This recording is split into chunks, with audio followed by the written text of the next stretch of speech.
Graça e paz, irmãos. Amém? Então, irmãos, hoje nós vamos continuar aqui com o nosso estudo, não é? A história da Páscoa. Hoje é o último domingo desse estudo. A Páscoa, não é? E hoje é o domingo de Páscoa, né, irmãos? Eu não sei se vocês já ganharam ovos de Páscoa. Hoje, né, em casa não ganharam ovos. Em casa ganharam corações. Né?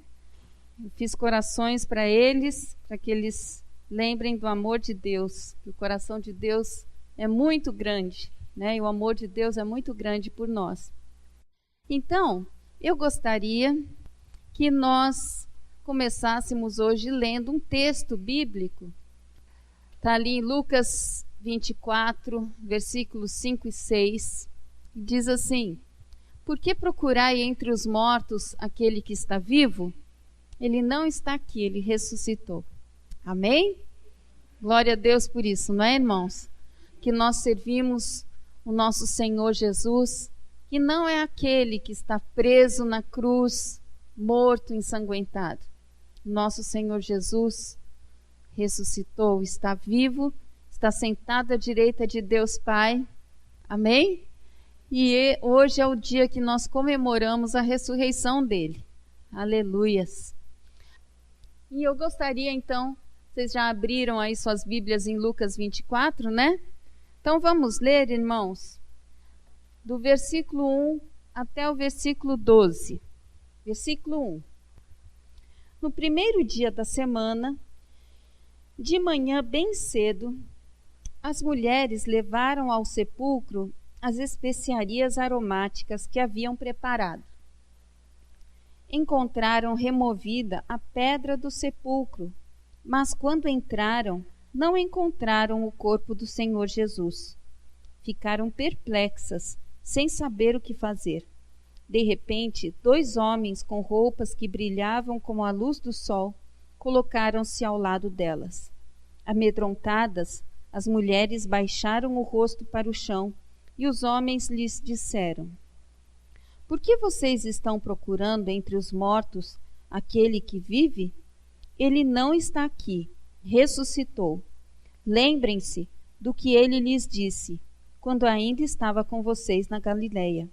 É necessário que o Filho do Homem seja entregue nas mãos de homens pecadores, seja crucificado e ressuscite no terceiro dia.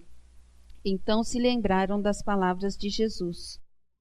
Quando voltaram do sepulcro, elas contaram todas estas coisas aos 11 e a todos os outros. As que contaram estas coisas aos apóstolos foram Maria Madalena, Joana e Maria, mãe de Tiago, e as outras que estavam com elas. Mas eles não acreditaram nas mulheres. As palavras delas lhes pareciam loucura. Pedro, todavia, levantou-se e correu ao sepulcro. Abaixando-se, viu as faixas de linho e mais nada. Afastou-se e voltou admirado com o que acontecera. Amém? Que momento maravilhoso, não é, irmãos? Já pensou, você está vivendo aquela situação? Sair correndo até o sepulcro, ouvir essa notícia de Maria Madalena e as outras estavam com ela? Já pensou? E aí você sai correndo, chega até o sepulcro, vê a pedra removida e vê as faixas ali. Cadê o Senhor? Já pensou? Que bênção, né? Então agora nós vamos assistir esse vídeo para nós meditarmos um pouquinho mais sobre o assunto.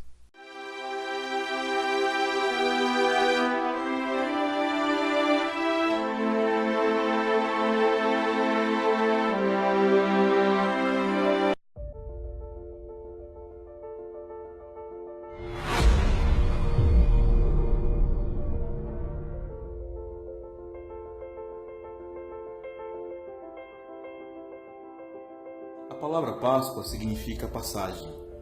Na Bíblia a encontramos quando, no Egito, o anjo da morte feriria os primogênitos.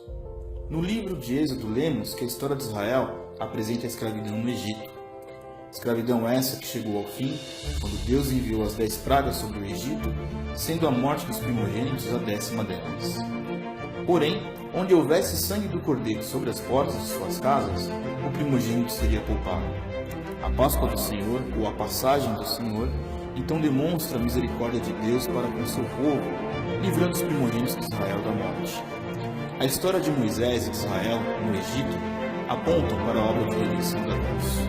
Cristo derramou seu sangue, o sangue do Cordeiro de Deus, imaculado, para nos livrar da morte. Por amor às nossas vidas, ele se entregou. Hoje, a sociedade e a própria igreja têm se esquecido do aspecto redentor da Páscoa. A Páscoa, para muitos, foi reduzida a uma celebração vazia e meramente comercial, pagã e sem propósito.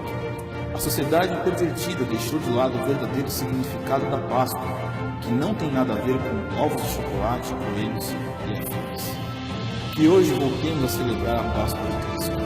Celebremos a ressurreição de Cristo. Celebremos com a ressurreição da nossa fé. Celebremos a ressurreição com a consciência de que Cristo está conosco.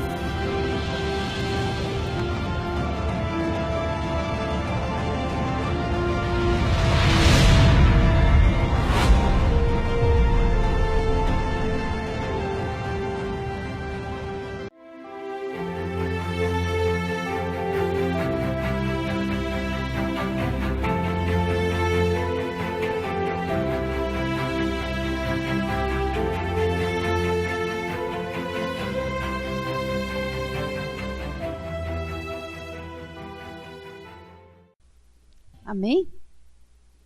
Nós vamos celebrar o nosso Senhor ressurreto, amém? Glória a Deus. Então, nós vamos fazer agora o seguinte. Então, nós vamos dividir em 4 grupos. Cada grupo vai estudar um assunto, depois nós vamos compartilhar, vamos meditar, vamos compartilhar, até nós fazermos o fechamento, certo? Vamos agora compartilhar? Vamos lá? Tudo que vocês meditaram aí. Então, como cada grupo recebeu um texto diferente, eu quero chamar primeiro a pessoa aqui do grupo 1, que vai estar compartilhando com a gente. O nosso texto base, ele está em Marcos, capítulo 8, dos versos 27 a 31. Jesus tinha que morrer. Usando a palavra dever, Jesus estava indicando que ele estava planejando morrer e que ele estava fazendo isso voluntariamente. Ele não estava meramente prevendo que isso ia acontecer. Isso é o que ofende muito Pedro. Uma coisa é Jesus dizer: vou lutar e serei derrotado. Outra coisa é dizer: é por isso que vim, pretendo morrer. Isso foi totalmente inexplicável para Pedro. Por isso, no momento que Jesus diz isso, Pedro começou a repreendê-lo. Este é o mesmo verbo usado em outro lugar nas Escrituras para o que Jesus fez aos demônios. Isso significa que Pedro estava condenando Jesus na linguagem mais forte possível, porque Pedro estava tão confuso que ele condenaria Jesus dessa maneira. Desde o colo de sua mãe, Pedro sempre aprendeu que quando o Messias viesse, ele derrotaria o mal e a injustiça, subindo ao trono. Mas aqui estava Jesus dizendo assim: sim, eu sou o Messias, o Rei, mas não vim para viver, vim para morrer. Não estou aqui para ter poder, mas para perdê-lo. Não estou aqui para governar, mas para servir. E é assim que vou derrotar o mal e colocar tudo em ordem. Jesus não disse apenas que o Filho do Homem iria sofrer. Disse que o Filho do Homem devia sofrer. Essa palavra é tão crucial que é usada 2 vezes.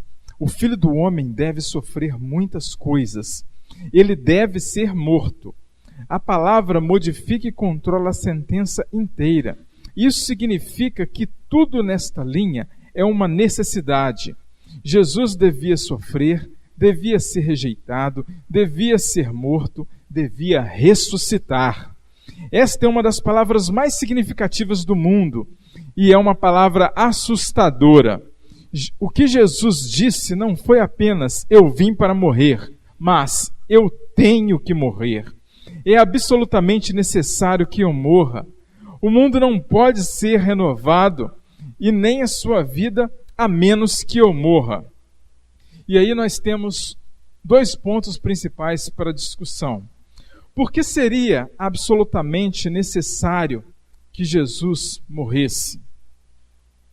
Rapidamente, o que nós discutimos ali, que a necessidade de Jesus passar pela morte significa trazer de volta, trazer a nós e pagar o preço que deveria ser nosso, porque nós desobedecemos, nós pecamos e por isso nós padecemos.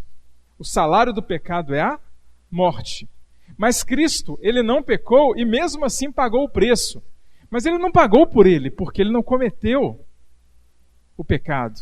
Ele pagou por você, ele pagou por nós. Então por isso ele tinha que morrer. Mas é algo muito... E aí eu já vou partindo para a segunda questão. Pedro achou difícil a necessidade da morte de Jesus. Por que isso foi tão difícil para ele e para nós aceitar? Para Pedro, vem todo um contexto histórico. Ele foi criado entendendo que o Messias viria, como o texto diz, para acabar com o mal. Jesus seria um super-herói. Ele viria... E na cabeça dele, eu imagino que ele seria aquele todo-poderoso que fazia, acontece, castigava, como foi colocado aqui no nosso grupo, na nossa discussão. Mas não, Jesus era exatamente o oposto. Ele era calmo, ele era tranquilo, ele cativava as pessoas pelo amor e não pela autoridade. E por esse motivo, Pedro entrou em parafuso. Como as pessoas hoje que não conhecem a palavra, entram. Porque quando você fala em Deus, o que você pensa? Em alguém sobrenatural, todo-poderoso, que com infração de segundos causa as maiores belezas e ao mesmo tempo as maiores destruições. O nosso Deus faz isso? Ele pode fazer. Só que ele cativa pelo amor. Ele cativa pelo poder que há na palavra amor. Por isso que ele manda: amai uns aos outros como eu vos amei primeiro. Amém? Não vou me alongar muito, que eu já passei os meus 5 minutos. Muito bom, muito bom. O grupo 2. Irmãos, nós ficamos com a passagem de Marcos, capítulo 14, 12 ao 25. E fala comunhão e comunidade. O título. Lembre-se do que Jesus disse quando tomou o cálice. Em seguida, pegou o cálice de vinho e agradeceu a Deus. Depois, passou o cálice aos discípulos e todos beberam do vinho. Isto é o meu sangue, que é derramado em favor de muitos, disse a eles. Eu afirmo a vocês que isto é verdade. Nunca mais beberei deste vinho, até o dia em que beber com vocês um vinho novo no reino de Deus. Marcos 14, 23 e 25, confirmando aqui. As palavras de Jesus significam que, a partir do resultado do sacrifício substitutivo, há uma nova aliança entre Deus e os homens. E a base desse relacionamento é o próprio sangue de Jesus. Isto é o meu sangue da nova aliança. Quando ele anuncia que não mais comerá ou beberá até que ele nos encontre no reino de Deus, Jesus está prometendo incondicionalmente que é comprometido conosco. Eu vou trazê-los aos braços do Pai. Eu vou trazê-los ao banquete do Rei. Jesus às vezes comparou o reino de Deus como estar em um grande banquete. Em Mateus 8, Jesus fala: e digo a vocês que muita gente vai chegar do leste e do oeste e se sentar à mesa no reino dos céus. Jesus promete que nós todos estaremos no banquete do reino com ele. Com esse simples gesto de segurar o pão e o vinho, juntamente com as palavras, este é o meu corpo, este é o meu sangue, Jesus estava falando que todos os livramentos passados, sacrifícios passados e os cordeiros pascuais estavam apontando para ele mesmo. Assim como o primeiro sangue do cordeiro pascual na noite anterior à libertação por Deus dos israelitas da escravidão. Essa refeição pascual foi a comida na noite anterior da libertação do mundo da morte e do pecado através do sangue de Jesus.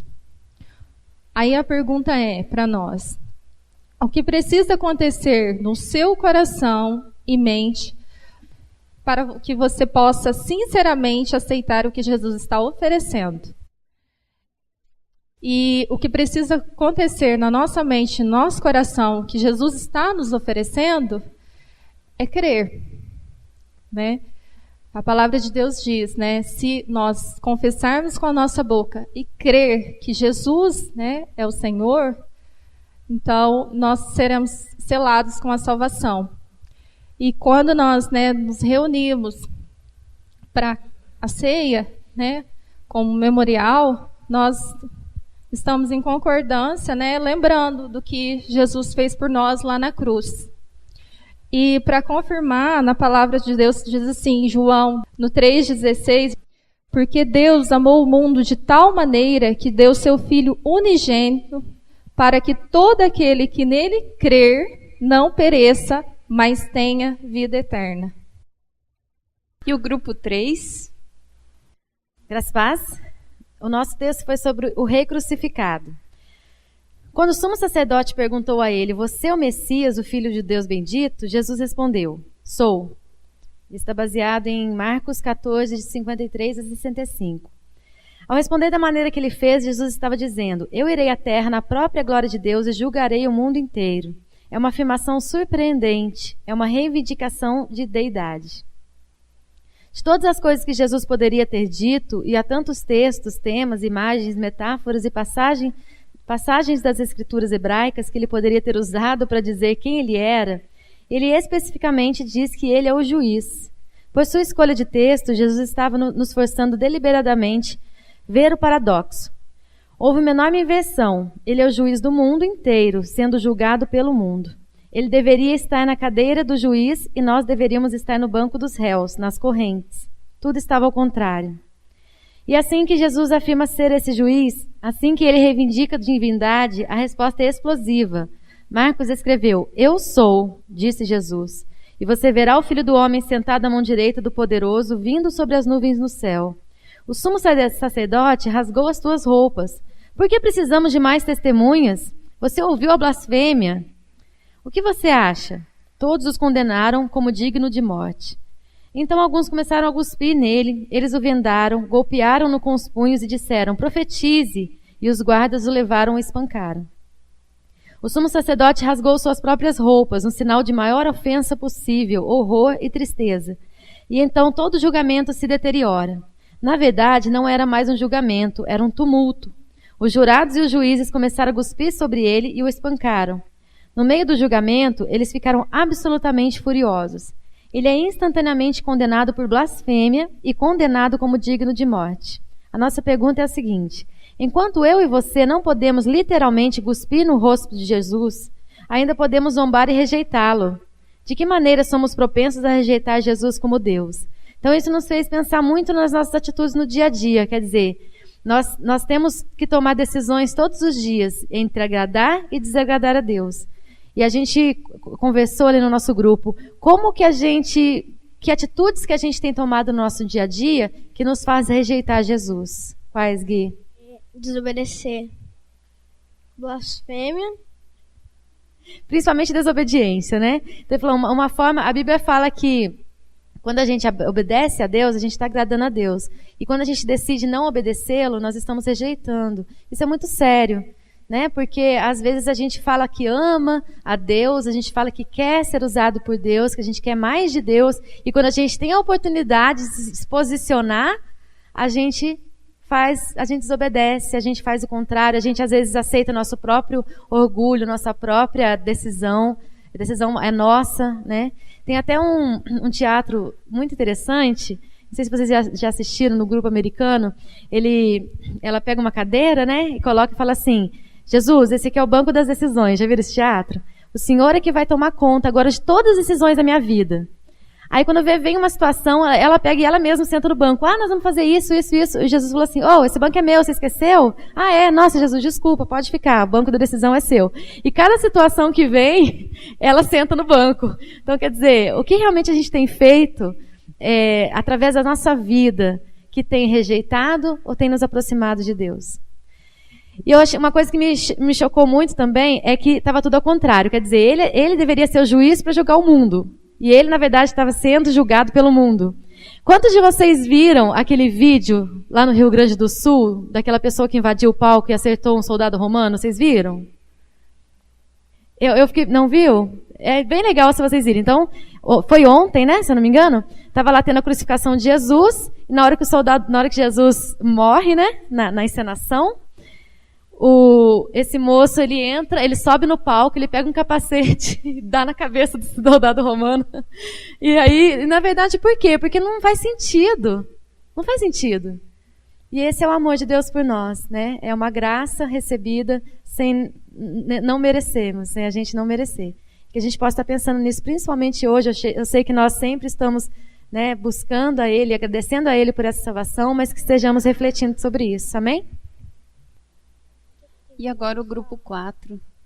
A graça e a paz, igreja. Bom dia a todos. O nosso tema, o nosso tema aqui foi tirado de Marcos, capítulo 15, do 40 a 47, e 16, do 1 ao 8. O tema é a morte da morte. Jesus disse aos seus discípulos, eu vou ressuscitar ao terceiro dia.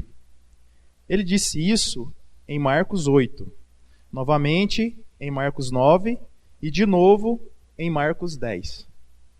Dada essa repetição, algo curioso acontece. Ao terceiro dia, após a morte de Jesus, não há nenhum discípulo masculino por lá. As mulheres aparecem, mas trazem especiarias e perfumes caros, com as quais um cadáver era usualmente ungido. Ninguém esperava uma ressurreição. Se você fosse Marcos, o escritor do Evangelho, tentando escrever um trabalho de ficção, e você tem Jesus dizendo repetidamente aos seus discípulos que ele ressuscitaria no terceiro dia, você não teria pelo menos um discípulo pensando sobre isso e falando para os outros? Ei, é o terceiro dia. Talvez devêssemos ir dar uma olhada no túmulo de Jesus. Que mal há? Isso seria razoável. Mas ninguém disse nada. Na verdade, eles não esperavam nenhuma ressurreição. Não lhes ocorreu. O anjo em frente ao túmulo teve que lembrar às mulheres. Vocês o verão assim como ele disse. Se Marcos tivesse inventado essa história, não teria escrito dessa maneira. E aqui está o ponto. A ressurreição era tão inconcebível para os primeiros discípulos, quanto era impossível para eles acreditarem. Assim como é para muitos de nós hoje. Admite-se que suas razões seriam diferentes das nossas. Os gregos não acreditavam na ressurreição. Na visão dos gregos, a vida após a morte era a liberação da alma do corpo. Para eles, a ressurreição nunca seria parte da vida após a morte. Quanto aos judeus, alguns deles acreditavam em uma futura ressurreição geral, quando o mundo inteiro seria renovado. Mas não tinham o conceito de um indivíduo ressurgindo dos mortos. As pessoas do tempo de Jesus não eram predispostas a acreditar na ressurreição mais do que somos. Aí vem as duas questões que a gente discutiu no grupo. É difícil para você acreditar que Jesus ressuscitou dos mortos? E a gente chega na conclusão que, graças à morte de Jesus e à ressurreição, nós recebemos o Espírito Santo, que nos convence do pecado e que nos dá essa certeza. Então, se essa questão, como está sendo proposta para nós, somos da igreja, conhecedores, né? Não é difícil. A gente crê, quando a gente louva, a gente sente a presença. Em casa, quando a gente faz algum pedido no íntimo, acontece. Então a gente tem essa convicção, Jesus está vivo, né? Aleluia. Ressurgiu, ressuscitou. E então para nós foi muito fácil essa primeira questão. Nós acreditamos sim que Jesus está vivo. E a segunda, como é que a ressurreição de Jesus te dá esperança? Essa também é muito legal. Porque Jesus, ele nos deu, com a vida e a morte dele aqui na terra, ele nos deu duas opções. Quando ele morre, ele rasga o véu. O véu do templo se rasga, nós temos livre acesso a Deus. Temos a opção de estar com Deus a todo tempo. E interessante que no período que ele morreu, 3 dias, que ele ficou morto, mesmo nesses 3 dias ele não descansou, ele trabalhou. Acho que ele pensou assim, poxa, eu vou estar num lugar especial, estratégico, eu vou trabalhar. Então, quando ele tira, que ele vai no inferno, prega para aqueles que morreram e não morreram com Cristo, né? Infelizmente, que estão lá. Ele prega e ainda tira os seus daquele lugar, leva para um lugar todo especial. Então, nós temos a certeza de que, além de termos o livre acesso a Deus, nós podemos ir a um lugar todo especial preparado para nós, que é junto dele, para sempre, eternamente, né? Então, essa esperança é de estar com ele num lugar muito bom, 24 horas presente, num lugar separado para nós, com nomes especiais, com vestes especiais, e essa esperança que nós temos, e a gente tem que buscar, é de estar com ele para sempre, num lugar preparado para nós. Amém? Que bom, né, irmãos? Que bom que nós cremos e servimos a um Deus que é vivo, não é verdade? O nosso Senhor, ele venceu a morte. E tanto conteúdo, tantas coisas existem no meio dessa história, né? E que nos levam a crer, como vocês vários aqui argumentaram e falaram, mostraram, e a termos essa esperança que o Marco acabou de falar. Amém?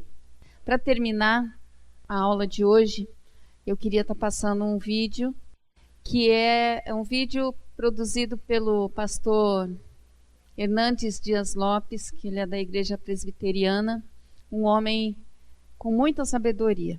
Amém? La la la ya la ya la eu la la la ya la ya la ye la la la ya la ya la eu la la la ya la ya la ye. A Páscoa é uma festa cristã que tem sido desfigurada nos últimos tempos. Ela não está relacionada com o coelho nem com o chocolate, mas com o cordeiro e com o sangue. A Páscoa mostra o momento decisivo da saída de Israel da amarga escravidão do Egito. E naquela noite, depois que Deus já havia desbancado o panteão de deuses egípcios, agora chega a noite da morte dos primogênitos, a noite da saída do Egito. E um cordeiro foi morto, e o seu sangue foi passado nos batentes das portas dos israelitas. Naquela noite, quando o anjo da morte passou executando o juízo de Deus, ao ver o sangue do cordeiro na batente das portas dos israelitas, passou por cima e ali não executou o juízo. Na verdade, esse cordeiro apontava para Cristo, porque é o sangue de Cristo que nos livra também do juízo e da condenação da morte. Hoje nós não temos na igreja cristã a Páscoa judaica, porque Jesus Cristo é o nosso Cordeiro Pascal. Ele, com o seu sangue, nos limpa, nos lava e nos purifica de todo o pecado. Ele é o Cordeiro substituto. Ele é o Cordeiro que foi morto, para que nós tenhamos vida e vida eterna. Jesus Cristo, o Cordeiro de Deus, que tira o pecado do mundo, morreu pelos nossos pecados, segundo as Escrituras. foi sepultado e ressuscitou segundo as Escrituras. Ele é o Cordeiro que venceu a morte, que está vivo, está com o livro da história nas mãos, governa o universo e voltará gloriosamente para buscar a sua igreja. O Cordeiro de Deus é digno de receber toda a honra, toda a glória e todo o louvor, agora e pelos séculos eternos. Ressuscitei dos mortos, vivo para sempre estou. Corre a dizer aos meus irmãos que o Cristo ressuscitou. La la la ya, la ya, la ye. La la la ya, la ya, la ye. La la la ya, la ya, la ye. La la la ya, la ya, la ye. Amém? Vamos ficar em pé, agradecer ao nosso Deus por essa obra maravilhosa, não é? Obra de amor, de resgate sobre as nossas vidas, amém, irmãos? Glórias a Deus. Santo Deus, nós queremos te agradecer por esta obra maravilhosa que o Senhor fez por nós. Uma obra pautada no seu amor que muitas vezes é incompreensível para nós. Muitas vezes os nossos corações, as nossas mentes não conseguem alcançar, entender o tamanho do seu amor por nós, Senhor. Quando vemos que o Senhor, dentre todo o seu poder, a sua majestade, enviando o seu Filho, se reduzindo à forma humana, sem pecado, e ainda morreu por nós, e ainda venceu a morte no terceiro dia ressuscitando. Nós agradecemos ao Senhor Jesus, o nosso Deus, o que era desde o princípio. Nós te agradecemos por este amor que não podemos compreender, pelo perdão dos nossos pecados, pelo resgate das nossas vidas. E hoje vivemos cheios de esperança, confiantes que o Senhor voltará a nos buscar, como disse agora há pouco o pastor, que acabamos de ouvir e ver. Nós sabemos que o Senhor voltará para nos buscar e para nos levar para este lugar maravilhoso. Isso não é utopia, isso não é, Senhor, uma fábula. Nós sabemos que é verdade. E nós queremos te adorar e te bendizer neste momento. A tua igreja te reverencia, Senhor. A tua igreja reconhece o teu grande amor, a tua grande obra por cada um de nós. E nós queremos, Senhor, sermos cheios do teu Santo Espírito, para, assim como Pedro, Senhor, e muitos outros, pregaram e anunciaram esta verdade a todos que estavam à sua volta. Nós queremos também, Senhor, ser cheios do teu Santo Espírito e falarmos e anunciarmos as tuas palavras, Senhor. Abençoa a tua igreja, Senhor. Abençoa-nos, Senhor. Nos dá esta capacidade, em nome de Jesus. Amém.